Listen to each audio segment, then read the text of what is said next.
Salut à tous, c'est Mickaël, j'espère que vous allez bien.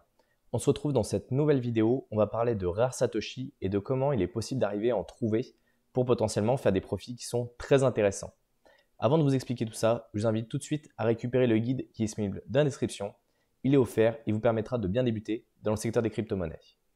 Pour comprendre les rares Satoshi, je vous invite à revoir ma précédente vidéo sur le sujet, où globalement, grâce à la théorie de Casero d'Armor, on a pu arriver à identifier des Satoshi de manière différente, à les numéroter et ainsi à pouvoir leur attribuer une valeur différente en fonction des éléments dans lesquels ils ont été utilisés.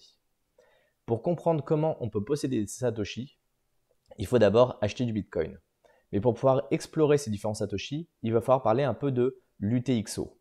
L'UTXO, c'est le Unspent Transaction Output. C'est un concept central du Bitcoin. Il s'agit d'une unité de monnaie Bitcoin qui n'a pas encore été dépensée. Les UTXO sont utilisés pour suivre la propriété des bitcoins et pour prévenir la double dépense. On va l'utiliser dans trois cas différents. Pour effectuer les transactions, les UTXO sont utilisés pour transférer des bitcoins d'une personne à l'autre. Pour vérifier la propriété des bitcoins, les UTXO peuvent être utilisés pour vérifier qui possède quel bitcoin. Et enfin, pour prévenir la double dépense, le modèle UTXO rend impossible la double dépense des bitcoins. Et il est possible de concaténer plusieurs UTXO pour arriver à émettre une transaction. Par exemple, si vous recevez 0,5 BTC d'un côté et 0,5 BTC d'un autre côté, vous allez concaténer ces deux UTXO pour envoyer un BTC à une tierce personne. Vous voyez, c'est globalement assez simple, mais il faut vraiment comprendre cet élément parce que c'est un pilier dans la chasse aux rares Satoshi. Maintenant que vous avez compris ça, on va pouvoir passer à la recherche directement via des sites internet. Ce qu'on va faire, c'est qu'on va passer sur un Blockstream Explorer et on va prendre n'importe quelle adresse. Bien sûr, l'idée, vous, c'est de prendre votre adresse Bitcoin, mais moi, je ne vais pas afficher la mienne de partout sur Internet, c'est vraiment pas l'idée. Et vous avez deux sites que je trouve vraiment très intéressants. Le premier, c'est sating.io. Donc vous allez dessus et là, vous allez copier votre adresse. À l'intérieur, on va faire une recherche directement dans l'UTXO et on va voir si vous avez des Satoshi qui sont plus ou moins rares. Dans ma précédente vidéo, je vous ai expliqué qu'il y a des catégories qui sont officielles, qui sont déjà prédéfinies. Et après, on va avoir des catégories qui sont plutôt liées à la communauté. Par exemple, tout ce qui est lié à la communauté, ça va être par exemple les Satoshi Pizza. Ces Satoshi qui ont été utilisés dans les 10 000 bitcoins qui ont été envoyés pour acheter une pizza chez Papa John's. Donc là, c'est plus exactement 2 pizzas pour l'histoire. Après, on a par exemple ceux qui ont été mis aux enchères dans la vente de Silk Road. On va avoir également les palindromes au niveau des lettres, des palindromes au niveau des chiffres. Parce que là, si on regarde par exemple ici, sur cette adresse-là, vous avez un Satoshi qui date de 2009. Donc, ça fait partie des vintage, donc des anciens Satoshi. Ici, vous avez différents noms qui vous expliquent ce avec quoi il va matcher. Là, vous avez un chiffre. Ça, c'est l'adresse du Satoshi, le premier Satoshi. Et ça, c'est l'adresse du dernier Satoshi.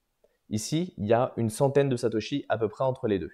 Ici, on va descendre et vous voyez, ici, vous en avez d'autres, NK Nakamoto. C'est une adresse qui a l'air d'être assez ancienne, celle-ci. Je suis tombé un peu dessus par hasard. L'idée, ce n'était pas forcément de vous dire que ça va être tout est parfait. Mais là, on va pouvoir par exemple prendre celui-là, NP. Donc, on va cliquer dessus et je vais vous expliquer ce que c'est. Alors, ici, on a le numéro du Satoshi. On a le décimal de pourcentage, ça ne va pas forcément nous intéresser. Et ici, le NP, c'est-à-dire que c'est un palindrome. C'est-à-dire qu'on peut lire le nom dans les deux sens. C'est un palindrome sur le nom et pas sur le numéro des Satoshi. Donc, celui-ci, il n'a pas forcément une grande valeur. Alors, à chaque fois que vous allez recharger la page, ça va être globalement très long. C'est pour ça que je vous l'avais préchargé en avance. Par contre, ce site, il est très intéressant. Pour une raison un petit peu particulière, c'est que si vous allez ici, vous avez les adresses directement des gros exchanges. Et pourquoi ça va nous intéresser? Parce que si vous scannez votre adresse et que vous n'avez pas de rares Satoshi, quel est le meilleur moyen d'en obtenir? Soit vous allez sur une place de marché, vous les achetez directement, mais du coup vous payez un certain prix, soit vous allez vraiment à la recherche d'acquisition. Et les grandes plateformes, elles n'ont pas forcément le temps d'aller découper certains Satoshi dans des blocs Bitcoin. Donc, ce qu'elles vont faire, c'est qu'elles vont les garder dans les pools et vous avez une chance de pouvoir en récupérer.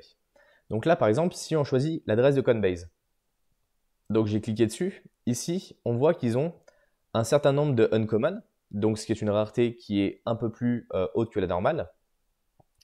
Et ce qui va nous intéresser, c'est de se dire, OK, là, on en a 150, mais on va aller récupérer l'adresse pour voir combien il possède de BTC. Donc, on va la coller ici.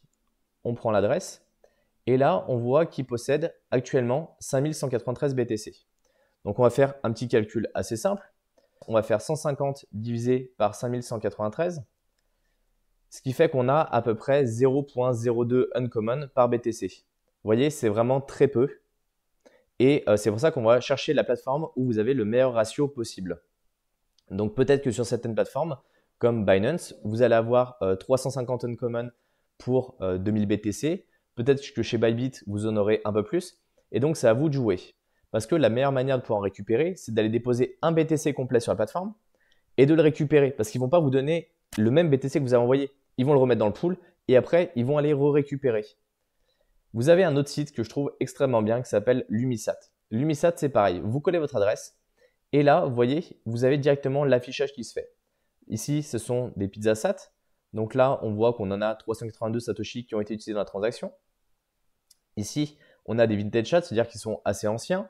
On a First Transaction Satoshi, bloc 9, et ça a appartenu à Nakamoto. Cette adresse, elle est assez ancienne, donc assez intéressante pour ça. Vous voyez, vous avez différents éléments, Hitmansat. Après, ce sera à vous d'aller voir en fonction de ce que vous avez dans votre portefeuille.